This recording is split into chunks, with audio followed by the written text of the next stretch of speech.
She came into my office about 8 weeks pregnant, healthy, shocked, and completely confused. She wasn't trying for a baby, she was on birth control. She had been for years. And the only thing that had changed in her life, the only thing, was that a few months earlier, her doctor had started her on Ozempic to help manage her weight and her blood sugar. She sat across from me and said, "Dr. Anna, I did everything right. How did this happen?" And I had to take a breath and tell her, this is happening more than you think. And most women have absolutely no idea it's even possible. I'm Dr. Anna, and I've been a practicing OB/GYN for over 15 years. And today, we need to talk about something that is quietly catching thousands of women completely off guard. The connection between Ozempic, other GLP-1 medications like Wegovy and Mounjaro, and unexpected pregnancies. Because if you are on one of these medications right now, or thinking about starting one, there are things your prescribing doctor may not have told you.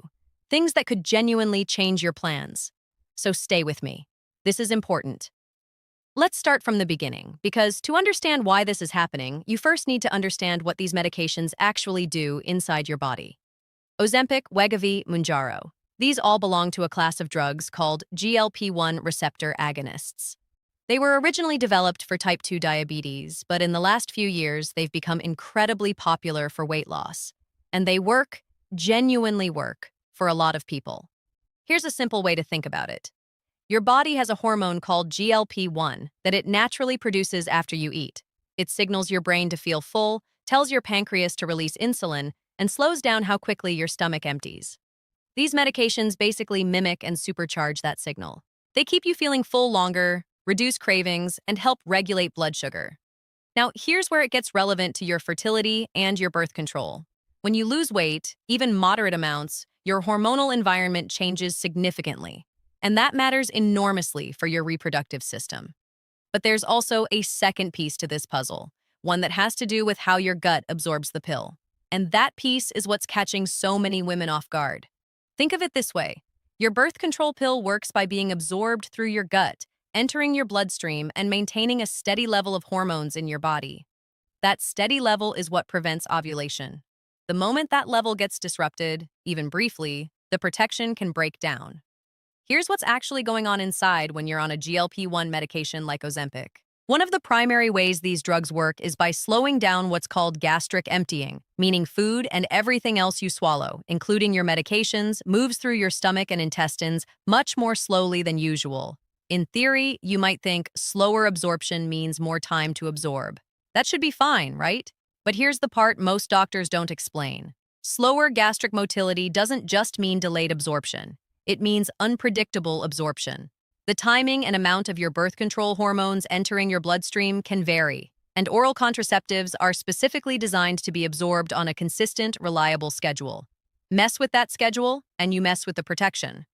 On top of that, some women on these medications experience nausea and vomiting, especially in the early weeks. And here's something every woman on the pill should know. If you vomit within 2 hours of taking your pill, that dose is essentially gone. Your body didn't absorb it. And if that happens without you realizing it, or if it happens regularly, you can have gaps in your protection without any warning signs whatsoever. And then there's the fertility piece. Many of the women who are being prescribed Ozempic or Wegovy are women who were previously struggling with conditions like PCOS, polycystic ovary syndrome, or insulin resistance, where their cycles were irregular and conception wasn't happening easily. These women may have spent months or even years not ovulating regularly. And then Ozempic helps them lose weight, helps regulate their insulin, and suddenly, their hormones start recalibrating. Their cycles become more regular. Their ovaries start doing what they're supposed to do. Your body is basically trying to tell you, things are working now. Ovulation is back on the table. And if your birth control has also been quietly compromised at the same time, you can see where this is going. Now, what's tricky about this particular situation is that the early signs of pregnancy can look almost identical to the side effects of Ozempic itself. And that delay in recognition is exactly why so many women are caught off guard for weeks longer than they might otherwise be. Nausea. One of the most classic early pregnancy symptoms, and also one of the most common side effects of starting a GLP-1 medication. If you're already feeling queasy on Ozempic, early pregnancy nausea might not even register as different. You chalk it up to the medication. Your body keeps changing. And the weeks tick by. Fatigue. You're exhausted, you're resting more, your appetite is off. Again, completely consistent with what these drugs do to some people, especially early on. Bloating and digestive changes. A slower gut means more bloating, more discomfort, more unpredictable bathroom trips. These can also be early signs of pregnancy. In this context, they're almost indistinguishable without a test. Breast tenderness. This one is a little more specific. Ozempic doesn't typically cause it, but it's a classic early pregnancy sign. If you notice this, pay attention. A missed or late period. Here's the sneaky one. Many women on Ozempic, especially those with PCOS or previous irregular cycles, may not be tracking their periods carefully because they were already irregular before.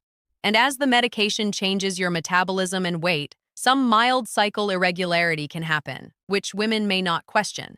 So you can be 6, 7, 8 weeks along feeling off, but never connecting the dots, because every symptom has a built-in alternative explanation sitting right there in your medicine cabinet. Okay, let's talk about what actually matters here. What you should be doing if you are currently taking Ozempic, Wegovy, Mounjaro, or any other GLP-1 medication, and you don't want to get pregnant. First, the good news. This is entirely manageable once you know about it. You are not powerless here. You just need to make some deliberate choices. The most straightforward solution is to add a second form of contraception. Your prescribing doctor or your gynecologist can help you choose one that doesn't depend on gut absorption at all. Intrauterine devices, both hormonal IUDs like Mirena and copper IUDs, work locally inside the uterus and are not affected by what's happening in your digestive system. They are among the most reliable forms of contraception available. A contraceptive implant, the small rod inserted in your upper arm, works the same way. Neither of these is touched by gastric emptying changes or nausea or vomiting. If you prefer to stay on the pill, talk to your doctor honestly about your GI symptoms on Ozempic. Are you experiencing regular nausea? Have you vomited after taking your pill? Have you noticed your digestion has significantly slowed? These aren't just quality of life issues. They are medication interaction concerns that deserve a real clinical conversation. Some doctors are now advising patients on GLP-1 drugs to use barrier methods, like condoms, as a backup during the first several months on the medication or whenever GI symptoms are active. A lot of my patients ask me about natural family planning methods during this time, tracking ovulation, temperature, cycle patterns. Here's what I tell them. This is generally not the right moment for that approach. If your cycles have been irregular and are now recalibrating, which is exactly what happens when weight loss improves hormonal balance, your patterns are not yet predictable. You need reliable contraception while that stabilization is happening. If you are someone who actually does want to get pregnant and you're on a GLP-1 medication, please talk to your OB/GYN before stopping or continuing the medication. The current guidance from most medical organizations is to discontinue semaglutide-based drugs at least 2 months before trying to conceive, because these medications stay in your system for a while after your last dose, and we don't yet have enough safety data on their effects in early pregnancy. Stopping and giving your body time to clear the medication is the recommended approach. And if you've discovered you're pregnant while on one of these medications, try to stay calm. Reach out to your OB/GYN right away. Stop the medication as directed.